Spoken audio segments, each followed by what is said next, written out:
Good morning, everybody.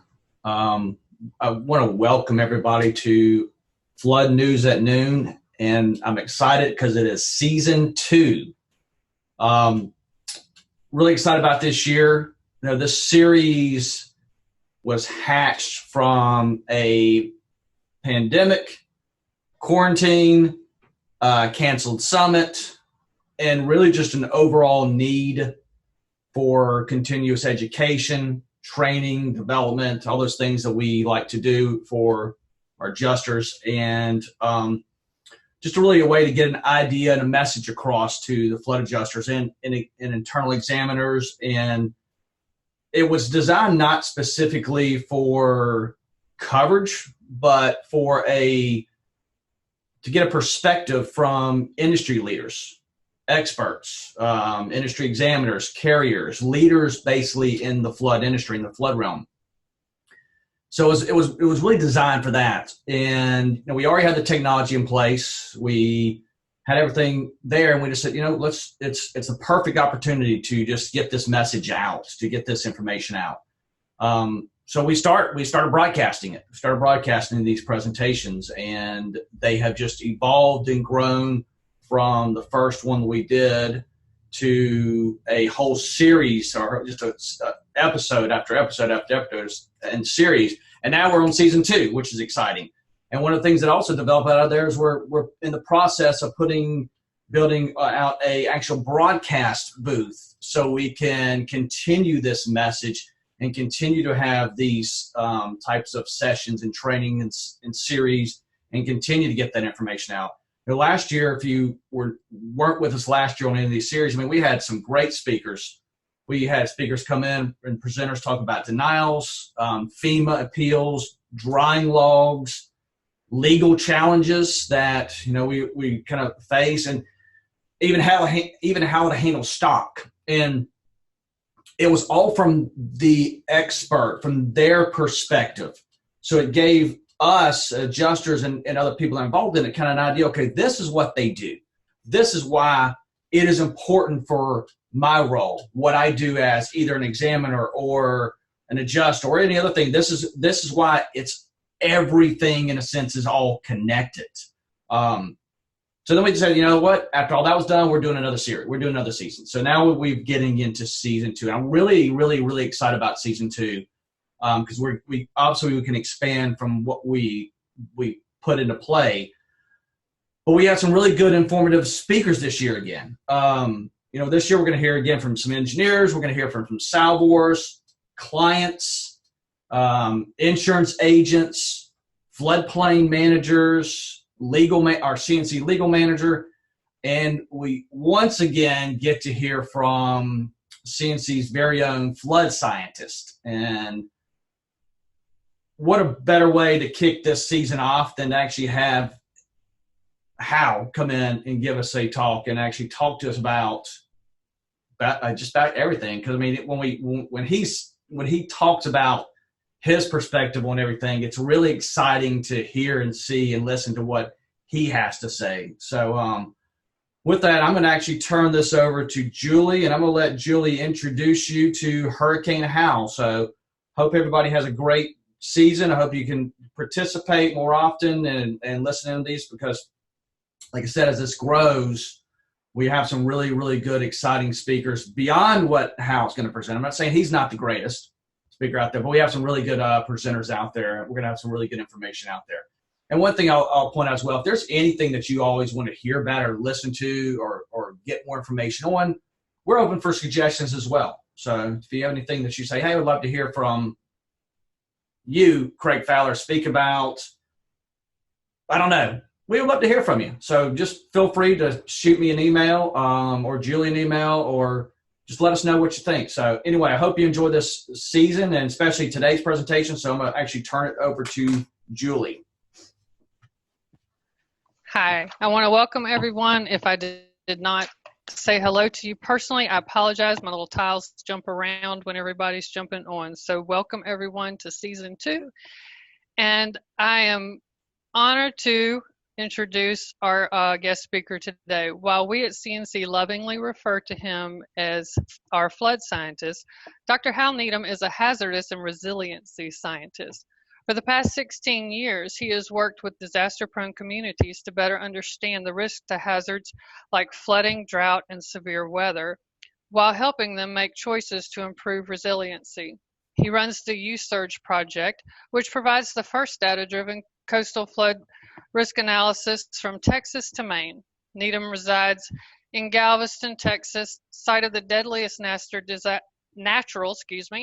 disaster in U.S. history, but works extensively in communities along the Gulf and Atlantic coasts.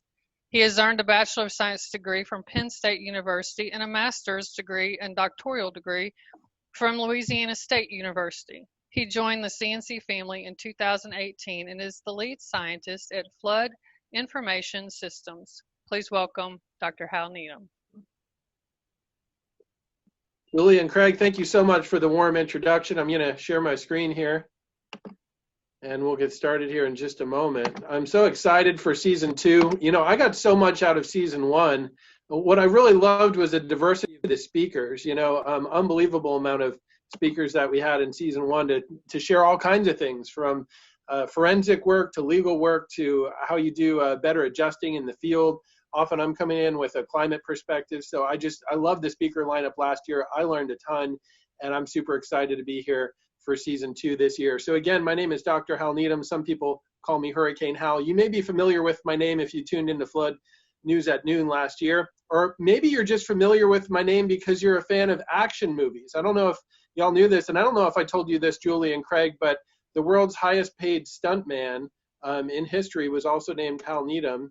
And hang on a second, we had a little issue with the slides. For some reason it's not forwarding it. This will just take a second here. There we go. So the world's highest paid stuntman had the same name as me, Hal Needham. He lived from 1931 to 2013.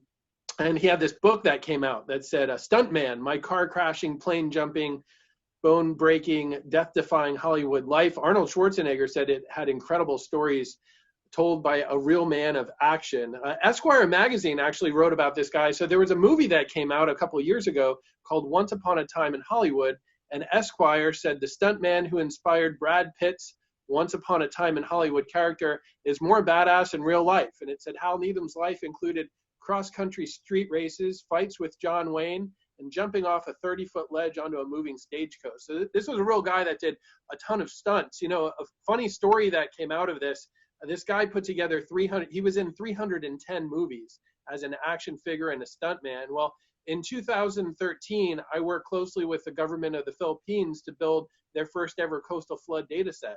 And later that year, a super typhoon moved into the Philippines and killed about 7,000 people. Well, first time I was ever really featured on TV was in 2014. I was finishing my doctoral research at Louisiana State University, and there was a PBS Nova film came out called Killer Typhoon that featured the research I had done. Well, about a month after this aired, if you went on to IMDb, so this is like the official database of Hollywood and movie and, you know, actors and actresses. If you went on to IMDb and you typed in Hal Needham, it gave you this screenshot about the actor. It said, as the highest paid stuntman in the world, Hal Needham broke 56 bones, broke his back twice, but it listed 310 movies that this guy had starred in, and then the 311th was called Killer Typhoon. So according to IMDb, it looked like this guy had just lived this amazing life, worked in Hollywood for decades doing all these stunts, and then at some point said, you know, I'm kind of tired of doing stunt work. I'm going to become a hurricane chaser. And it kind of linked the two.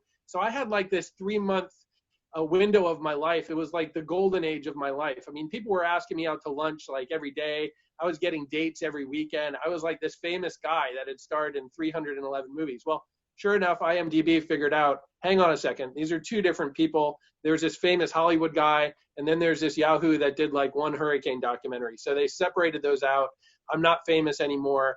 Nobody asked me out to lunch. And instead of going on dates on the weekends, I now just like study statistics. So my life is not nearly as exciting as it was a few years ago. But that's just a little aside about my name and the stuntman. But I'm not a stuntman. I'm scared of heights, honestly. And I'm a hurricane scientist, though a flood scientist with CNC, and I'm going to be talking today about what to expect this hurricane season. Even though it's only June, we're just about 5 months away from the start of hurricane season. There's my contact info. I'm based in Galveston, but working out of the office there in Mobile.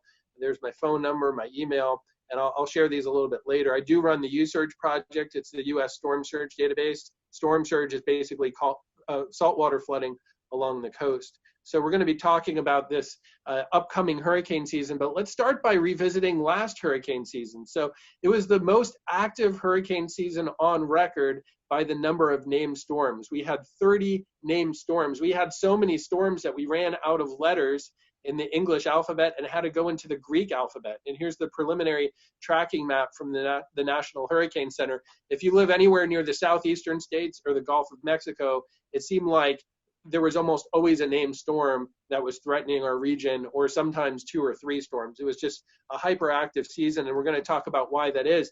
Not only did we have a lot of storms out there last season, but we had a lot of hurricane landfalls. We had 6 hurricanes make landfall. Starting with Hannah in South Texas in July. We had Isaias near the North Carolina-South Carolina border. And then there are 2 of them that almost look like they're the same storm in Southwest Louisiana. We had Category 4 Laura and Category 2 Delta make landfall within about 15 miles of each other. And then we had Hurricane Zeta in South Louisiana, south of New Orleans near Cocodrie, but it had a decent impact on Metro New Orleans as a Cat 2 hurricane. And then, of course, Hurricane Sally in mid-September, a slow-moving storm that struck the Alabama coast. I was in 4 out of these 6 storms actually on the ground, providing real live information and a field assessment. So I was in a lot of these storms. Not only did we have these 6 landfalling hurricanes, but we've continued this trend of rapid intensification over the past 4 years. What do I mean by rapid intensification? It's something that many researchers have been looking at. I've been looking at. It's when the intensity of a hurricane really rapidly develops in that 24 hours before landfall. And we now have 4 hurricanes in the past 4 seasons that intensified at least 40 miles an hour in the 24 hours before landfall. Of course, Hannah this past year and Laura as well, 40 and 45 miles an hour respectively. That's how much intensity increased in the 24 hours before landfall. Back in 2018, we had Hurricane Michael in the Florida Panhandle, and then Harvey in 2017. That's 4 hurricanes in 4 years. It's exceptional because we have this list. This has only happened 9 times since 1950 that a hurricane intensifies at least 40 miles an hour in the 24 hours before landfall. Happened 9 times since 1950. And then the last 4 years, it's happened 4 times. That's an average of 1 per year. If we go to the first 50 years of this climate data set, in the first 50 years, it only happened 3 times between 1950 and 1999. It was happening about once every 17 years. In the last 4 years, it's happened 4 times. Is that a trend? Is it randomness? It's a little hard to tell, but we do know one of the impacts of these rapidly intensifying hurricanes is that it can put a lot of wind damage far inland. These are some pictures I took in the southern part of Lake Charles. This is 25 miles inland, and it was just really substantial damage. These were in the days after Hurricane Laura. Fortunately, Laura's worst impacts were over the coastal prairie in areas east of Cameron, near Creole, and some of those locations, Grand Chenier, some of these fairly rural and small town locations. But even in Lake Charles Metro, this picture is probably 25 miles from the Gulf of Mexico. And I tell people where I live in Galveston, you have no idea how lucky we were, because if we're seeing damage like this 25 miles inland, I live about a quarter mile inland. It would have been really catastrophic damage had it hit a more populated area. So in some senses, we were fortunate. Look at this, though. These 3 rapidly intensifying hurricanes are in the Western Gulf, right? Southwest Louisiana and Texas. And something we've been wondering about, is there a trend? Is there a reason to this? And one potential smoking gun could be, are the water temperatures warming up in the Western Gulf? Man, the water temperatures were really warm last season. This is a sea surface temperature map from August 20th last year. And those temperatures are in Celsius, but 30 degrees Celsius is 86 Fahrenheit. A lot of the Gulf was over 86 degrees. So we had really warm Gulf water. And I think that, probably led towards some of this rapid intensification. that we saw last year. Well, is this a trend in the water temperatures? It's hard to know because we don't have tide gauges that have been around for 100 or 200 years. But in the town where I live, Galveston, we actually have a piece of data that can give some perspective on this. And you might have seen me share about this before. Where I live in Galveston, we have the oldest weather records west of the Mississippi River. So we have continuous weather records for 150 years. And what we noticed here along the Texas coast in the summertime, this is a circulation map from September 1st last year. And these wind barbs just show a consistent south wind. And here along the upper Texas coast, we'll go weeks at a time in the summertime where we have a consistent wind from the south or the southeast. And so it's basically just pushing a lot of air over this warm pool of water for weeks at a time because we don't get many cold fronts in the summertime. And so what I began to do was look at, are we seeing trends in the overnight temperatures? The reason I'm interested in the overnight temperatures, at nighttime we get less rain and less convective thunderstorms. Also at nighttime, we don't really have the influence of the sun. So really what's influencing our temperatures here on a barrier island of Galveston in the summertime is those water temperatures offshore. And I ran this trend analysis, and this is looking at the number of hot nights. I define a hot night as a night where the temperature stays at least 84 degrees. Those are shown in yellow. And you can see time here from 1900 to present. And you can see in the early part of the 1900s, they never had a night where the temperature was at least 84 degrees until 1927. And then they might get maybe one every couple of years. But you notice around the 80s and the 90s, we started getting a lot of these hot nights. And then in 1995, we got the first night where the overnight temperature was 85. That never happened before 1995. Then you can see the yellow and orange really spike up in the last 15 years. But look at what happens 2 years ago in 2019, we see the first red on this chart. And that was the first time 2 years ago where the overnight temperature stayed at 86. Never did that before 2019. It happened 3 times in 2019. And then last year in 2020, the first time we ever had overnight temperatures of 87, and it happened 4 nights in a row. So we think the most likely reason we're seeing these strong trends is that the water temperature offshore is warmer than it used to be. And that may show that we can expect this trend of rapidly intensifying hurricanes to continue in the future. So it's something we have to look out for. And for your adjusters, this could mean more wind damage, not only at the coast, but also going inland. So think of these locations that are within, say, 100 miles of the coast: Metro Houston, Baton Rouge, certainly Mobile, and a lot of these areas along the Gulf Coast and just inland as well. We could, and Florida as well, we could see a lot of these wind damages perhaps moving farther inland than they used to. Also, 2020 was a 6th consecutive year with flooding from a stalled out tropical system. So, we look back at this history, the near history of this phenomenon starts in 2015. There was a hurricane called Joaquin in early October of 2015 that stalled out in the Bahamas. And this plume of moisture just kept feeding into South Carolina for days. It was just kind of a stalled out system. They got more than 20 inches of rain in South Carolina in 2015. Well, 2016, similar thing happened in South Louisiana. This was an unnamed storm. It was what we call a hybrid tropical system, but it put more than 30 inches of rain into South Louisiana. I know a lot of you adjusters worked these storms in those years. This is a high water mark on a residence that I moved out of in early 2016. So I lived in the Baton Rouge area for about 7 or 8 years where I did my master's and doctorate. And I just left this residence a few months before the big flood hit in South Louisiana. I went back and the guy living there now showed me where the high water mark was. So I would have had about 18 inches of water where I used to live right before the flood. Of course, 2017, Hurricane Harvey along the upper Texas coast. This is a photograph I took in Galveston. The amazing thing with Harvey, it just stalled out for days and it put 30, 40, 50 inches of rain as much as 40, 50 miles from the coast. The extent of it was massive. I know a lot of you work these cases if you're a flood adjuster. This is Houston Metro getting over to Beaumont, Port Arthur, just tremendous rainfall, again, from a stalled out system in 2017. 2018, Hurricane Florence stalled out near the Carolina border. North Carolina, South Carolina put more than 30 inches of rain into North Carolina. This is a photograph I took of the Lumber River in Lumberton. And a lot of rainfall flooding there in Hurricane Florence in 2018. 2019, Tropical Storm Imelda stalled out again near Houston, Galveston. It reflooded a lot of areas flooded by Hurricane Harvey just 2 years earlier, especially over by Beaumont, Port Arthur. And then Hurricane Dorian stalled out the same year in the Bahamas.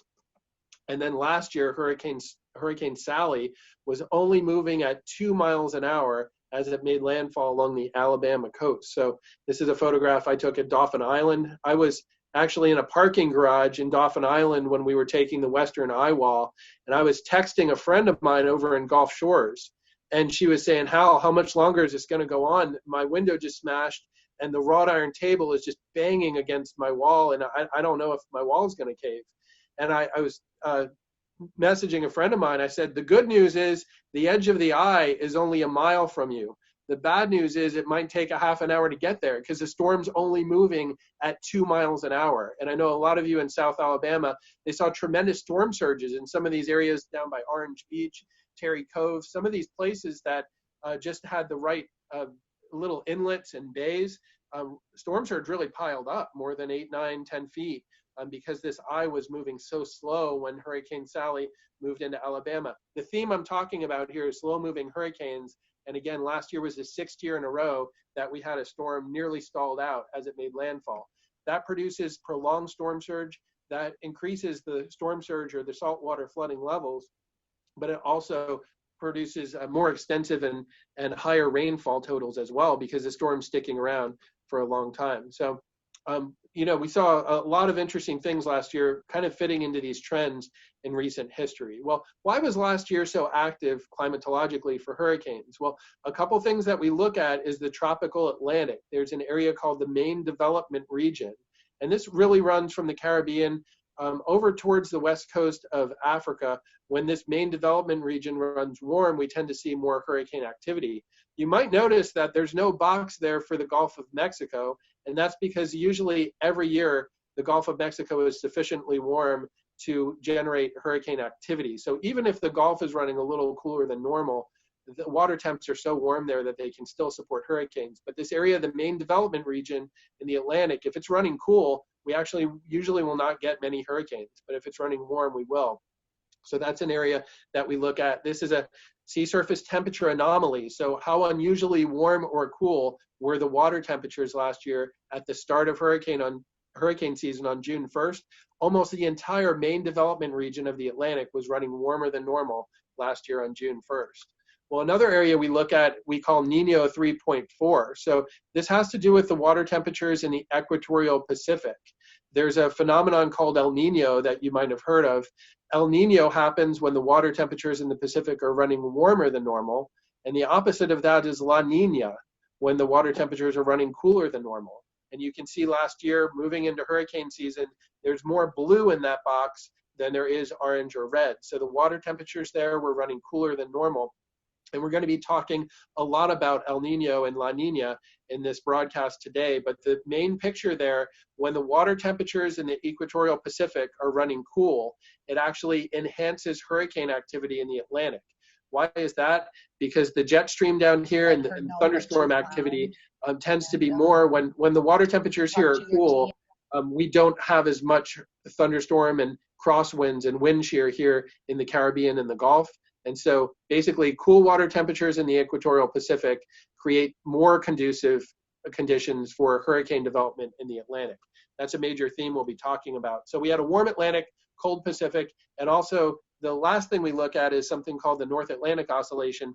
This affects the tracking. So you may have heard of the Bermuda High. It's a weather feature that often is located around the central Atlantic. And there's a low pressure system that forms near Iceland and Greenland. Well, the configuration of where those are set up can affect the storm tracks. And so basically this is called the North Atlantic Oscillation. When that's in a positive phase, this high pressure tends to be stronger and move farther to the northeast. And it allows a lot of these hurricanes to track out over the open Atlantic.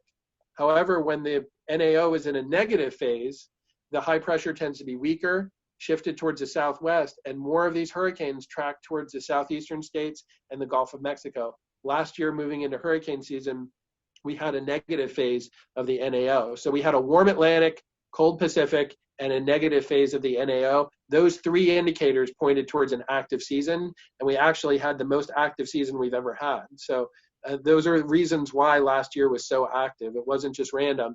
There were reasons for it. Well, let's look ahead at this next hurricane season, 2021, and what can we expect? Well, these are the sea surface temperatures taken yesterday. So again, it's not hurricane season now. Hurricane season officially starts around June 1st. But right now we can see that generally there's a lot more yellow and red on this map than blue. Most of the main development region now is running warmer than normal. And a lot of the Gulf is also running warmer than normal. Some of the reds here, that has to do with the position of something called the loop current. It's basically a warm water current that comes into the Gulf. We can see very close to the coast, though, we can see some blues. This has to do with some of the recent cold fronts we've had, where the shallow water is close to the coast. That can cool down in a hurry if we get a lot of cold fronts. And so that can also change quite quickly as well. So in general, we're looking at warmer than normal water temperatures for the Gulf and the Caribbean and much of the Atlantic right now. Well, let's start looking at the seasonal forecast as we move out into the future. NOAA, the National Oceanic and Atmospheric Administration, they like to do these 3 and 6 month forecasts that are quite useful. And this is the probability of temperatures warmer or colder than normal. And this is for the period, this is a 3.5 month lead forecast that was issued on January 21st. But look at this, often they'll code their forecast in months. And this is valid for MJJ. That means May, June, and July. So this is getting into the later part of spring and the early part of summer.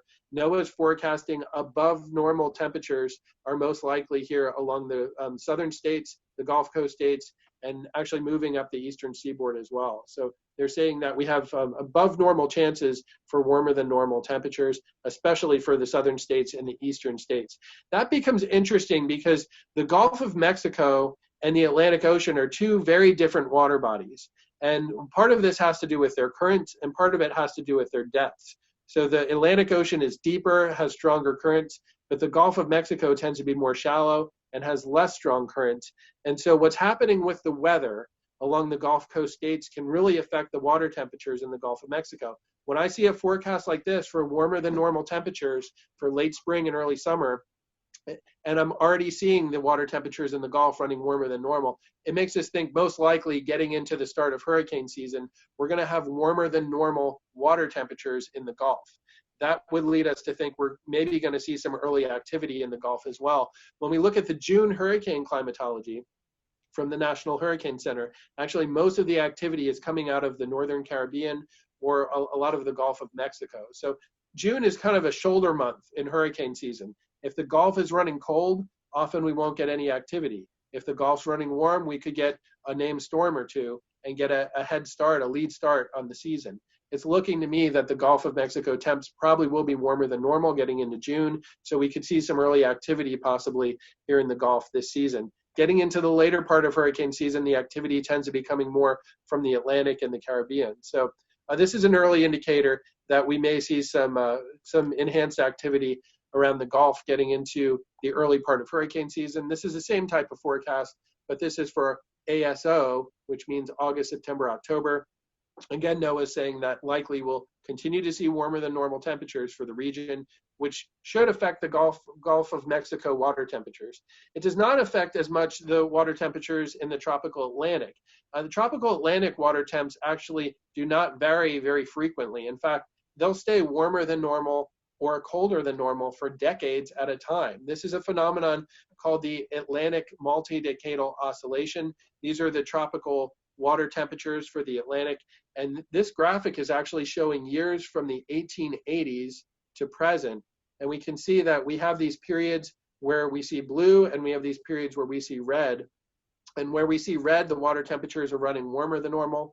Where we see blue, the water temperatures are running colder than normal. So for example, say from the 19-teens until around, maybe the mid-60s, water temperatures were running warmer than normal. Then from the late 60s through the mid-90s, we went into a cold phase of the AMO. That's why it's really hard to think of really active hurricane seasons in, say, the 70s and the 80s, especially getting into the southeastern Atlantic. Again, the Gulf of Mexico is a different thing, but this is more looking at the tropical Atlantic. Places like Florida up through the Carolinas, you don't see a lot of really active seasons in the 70s and 80s. and early 90s, because the AMO, or the Atlantic Multi-Decadal Oscillation, was running cool. And so this tends to happen for maybe 2 to 3 decades at a time.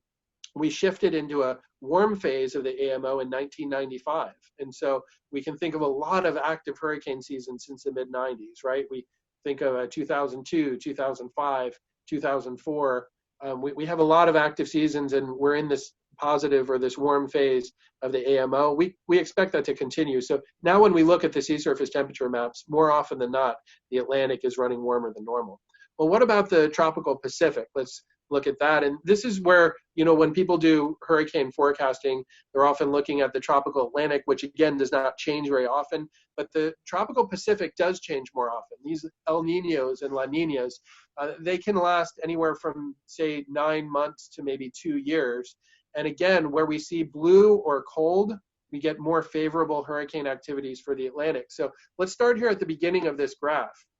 And what this is showing in blue is the probability of La Nina. Again, cold water is more active hurricane season in the Atlantic. Red here means El Nino. It means warm water in the Pacific, which means less hurricane activity in the Atlantic. And again, we go with these 3-month date stamps, DJF, that's December, January, February. So basically starting this forecast, right now we're in January, we were at 100% we're in La Nina. So La Nina means, again, more hurricane activity in the Atlantic. It also has other things that it can mean for precipitation patterns around the country. I'll talk about that. But as you can see here, the blue bars start dropping over time, getting into, say, AMJ, that's April, May, June. We see the blue bar slipping below 50%, and we start to see some red come into the forecast as well. So let's look ahead at the heart of next hurricane season, JAS, that's July, August, September, and we can see here that El Nino chance comes up to about 14%. We see the gray is actually El Nino, or ENSO neutral, and the blue means La Nina. So most likely, looking into the heart of next hurricane season, it's more likely to have neutral conditions or La Nina conditions, and a little less likely to have El Nino conditions. That points us to think that we probably will have an active hurricane season again next year. And again, as we get closer to hurricane season, these forecasts will improve. But we're coming off a really strong La Nina, and that does not change overnight.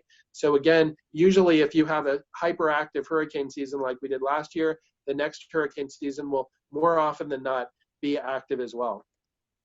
This is just how we have these spaghetti models that predict where hurricanes are going to go. Well, we have models for all kinds of things. And this is, again, a model predicting El Nino and La Nina. These are the water temperatures in the equatorial Pacific. And this is starting here in December, and getting into January here, we were running about 1 degree Celsius below normal. We can see the model consensus, and we have a statistical average here in green. And in general, the models are suggesting that the water temperatures are going to get closer to normal. You can see 0 here on the graphic. That would be ENSO neutral. So basically, that's not El Nino or La Nina. It's just neutral. It looks like most of the models are saying we're going to move towards neutral, or perhaps stay slightly cooler than normal, stay in La Nina. But less of the models suggest that we would go over to El Nino. So again, this points towards indication that we likely would have an active hurricane season as well. La Nina or neutral both usually give us more activity than normal. This is the last graphic I want to show about this area. Again, the box that I had drawn on that map is called Nino 3.4. It correlates best with hurricane activity. But this is just showing from 2020 over through early 2021. And this kind of shows really the history of what's happened. So early in 2020, we had an El Nino. The water temperatures were warmer than normal, but then it dropped to neutral and colder than normal through much of 2020. And you can see how strong this got. And this is important. I mean, look at this. The water temperatures around October, November got 1.5 degrees Celsius colder than normal. That's a pretty strong La Nina. And again, you don't just work out of that in a couple months. So that indicates, okay, it's going to take a while for those water temperatures to warm up. So again, this is pointing towards the fact that we probably will either be neutral or in La Nina next hurricane season. So we'll probably have an active season in the Atlantic. So what can we expect for Atlantic hurricane season 2021? Probably more active than normal. Normal season, we have 12 named storms, 6 hurricanes, and 3 major hurricanes. So likely we'll see more activity than that based on these climatological signatures. We're unsure about the tracking forecast, though. That's something that we can really understand better in May and June. The North Atlantic oscillation is something that we can look at those indices for May and June and get a much better idea on the tracking. Right now, it's too early to tell. So we could have a very active hurricane season where most of these storms track well off into the Atlantic, or it could be like last season where a lot of these storms are in the Caribbean, Gulf, and the southeastern U.S. We'll have to check back in a couple months to get a better idea on the tracking. Well, as we're waiting for hurricane season to come, we can't change the weather. If it's going to be an active season, there's really nothing we can do about it. But we've been realizing we can get out in front of the storms and do some things to make our communities more resilient. And I wanted to invite all of you to get involved as a citizen science observer. And so last year we launched a community flood information system where we had citizen science observers take flood observations for us. These are my friends Jim and Pat Egler. They were citizen science observers in Sea Isle, Texas. And you can see behind them on the pier here by their bulkhead, there are two little poles, and those poles indicate the water levels. And I asked Jim and Pat, would you mind taking a photograph of the water levels every 3 hours? And they did that, and they actually were sending me photographs at 3 o'clock in the morning. They took shifts during the night. And I said, y'all can go to sleep. It was their 47th wedding anniversary. I said, y'all, have some fun, watch a movie, but they were so excited to be taking observations every 3 hours and sending them in. And this is what those observations look like. We had two different poles on their bulkhead. The pole on the right reads about 18.5 inches. That's how high the water level was above their bulkhead. The pole on the left says it was 66.5 inches. That's calibrated to a datum. So basically all of these flood observations are adjusted to or calibrated over something called a datum. And what we did was they had an elevation certificate that allowed us to calibrate their pole. And we could take their observations and the observations of others and create a real-time flood map for their community. Everything here in yellow and green stayed dry, everything in blue flooded. And we actually created this community flood map based on observations from Pat and Jim and others in their community. If you'd like to be involved, all we need is a willingness that we could come on your property and install these flood meters. And you also need an elevation certificate. That gives you an official survey document that says what the elevation of your first floor is, what the elevation of your ground is. We can use that to calibrate our instruments so everybody's in the same scale. As far as I know, nothing like this has been done before, getting real-time calibrated flood observations. So if you'd like to be involved, shoot me an email or text. The last thing I wanted to share about, there's an exciting new web platform that's going to be focused on extreme weather and disaster science that we're launching. So a lot of the work I do is focused on hurricanes and flooding, but we're going to be doing this platform to focus on extreme weather and disaster science. We're going to be doing deep dives into different extreme weather stories. And the first series is going to be focused on drought in the Southwest. This is a photograph of me last week at the Hoover Dam on the Nevada-Arizona border. And look at those lake levels and how much they've dropped. You can see a sharp line there on the Lake Mead Reservoir, and basically the water levels there are incredibly low. And that also has to do with La Nina, the cool water temperatures in the Pacific. When we have a La Nina, the precipitation, the winter precipitation in the Southwest really shuts off. I talk to people that haven't seen a drop of rain in 4 or 5 months. And so we're having an exceptional drought right now in the Southwest. And this first series is going to talk about crop insurance, talking about water managers, talking about people making difficult decisions facing extreme weather conditions. And this is going to be a deep dive. We're going to start with drought in the Southwest, but we're also going to talk about hurricanes, flooding, severe weather, all kinds of impacts that affect people, people living, the public, that affect water managers, emergency managers, affect insurance agents and adjusters and all kinds of things. So look out for that web platform in the next couple months. It should be a pretty exciting project. Again, my name is Hal Needham. Here's my phone number, my email. Again, if you'd like to be a citizen science observer, we'd love to have you in our system. And what I learned from last year was we want to develop these resources and develop these networks of citizen scientists long before the floods start, because it's more challenging to do that the night before a flood event. If we can have a list of people in flood-prone communities that want to be involved in that project, that would really help us out, and it would help your community out too, as we can map flood observations in near real time. Well, everyone, thanks so much for your attention today. It's always a pleasure to be here at Flood News at Noon. I can't wait to see the other speakers. I heard a little bit about the lineup coming up, and it's fantastic. I think it's going to be as good or even better than last year. So Craig and Julie, thank you so much for the invite to be here today. And everyone, thank you for your attention. If we have a few minutes, I'd love to take a couple questions. Okay, if anyone has any questions, if you'll drop them in the chat box for me, I'd appreciate it. Now, I have a question. It's more of a fun thing. Craig likes to give his predictions on how many storms or when we're going to get a storm and all that. And his science that backs it up is the weather vane on the top of his house. So I would like to know what you guys, both of you, how many storms you're predicting for this coming year. Oh, I got you. That's a fascinating question. Well, you know, using a combination of science and the black cat that lives down the street, which I'm not even going to get into. I have a special black cat that comes out every time I walk down the street. I would say 18 named storms is what I'd guess. I think it's going to be, I don't think we're going to see 30 again, but 12 is average. So I'd probably go around 18. And you, Mr. Fowler? So my prediction, and I'm gonna go a little more detailed. Originally I was thinking more around 20, but I'm thinking 20 in the same location. So, which would be, unprecedented. Never in history will we have 18 storms hit the same location. So, I'm saying 20 storms, and my prediction is we'll have 8 of those that'll actually make landfall in the United States, just based off what Hallis stated and then other things, and you kind of started getting in the history and the repeat over and over how things just develop. But that's my prediction. So I won't tell you where or when. That actually comes as a small fee. So just Of those 18, how many do you think will be like major hurricanes, 3 or above? Or that's a good question. Do you know? Yeah, you know what, I really like that Craig gave a landfall thing, because that could be hurricanes or tropical storms. I think 8 could be a potential thing. It's hard to say for those major hurricanes, and some of those majors can be way out there. But if we did have 18 storms, we might expect, maybe around 4 or 5 major hurricanes. Okay. Amber, do you have any questions in the chat box?